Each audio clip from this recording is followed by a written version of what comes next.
दोस्तों, हमारे बीच रोजाना कुछ असाधारण घटनाएं घटती रहती है जिसको हम नजरअंदाज कर देते हैं। ऐसी सच्ची घटना और भूतिया कहानी के साथ वीडियो में आ चुके हैं। ये कहानी सच्ची घटना पर आधारित है, तो इस वीडियो को एक लाइक जरूर कर लेना। चालू करते हैं शुरू। दोस्तों, कहानी बहुत पुरानी है पर सच्ची है। शाह आलम कैंप में दिन तो किसी न किसी तरह गुजर जाते हैं, लेकिन रातें कयामत की होती है। ऐसी नफसा नफसी का अलम होता है कि अल्लाह बचाए। इतनी आवाजें होती हैं कि कानपड़ी आवाज नहीं सुनाई देती। चीख पुकार, शोरगुल, रोना, चिल्लाना, आहें, सिसकियां। रात के वक्त रूहें अपने बाल बच्चों से मिलने आती हैं। रूहें अपने यतीम बच्चों के सिरों पर हाथ फेरती हैं। उनकी सूनी आंखों में अपनी सूनी आंखें डालकर कुछ कहती हैं। बच्चों को सीने से लगा लेती हैं।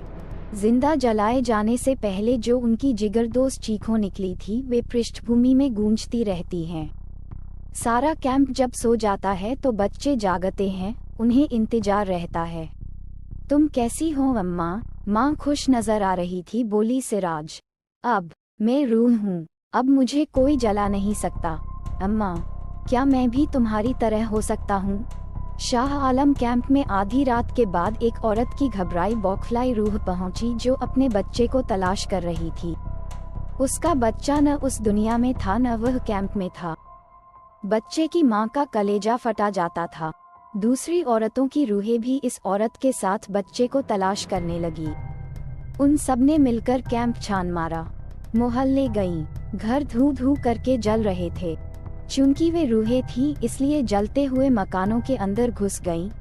कोना कोना छान मारा, लेकिन बच्चा न मिला।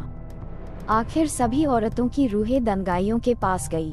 वे कल के लिए पेट्रोल बम बना रहे थे, बंदूकें साफ कर रहे थे, हथियार चमका रहे थे। बच्चे की माँ ने उनसे अपने बच्चे के बारे में पूछा तो वे हंसने लगे और बोले, अरे पगली औरत, जब 10-10, 20-20 लोगों को एक साथ जलाया जाता है तो एक बच्चे का हिसाब कौन रखता है?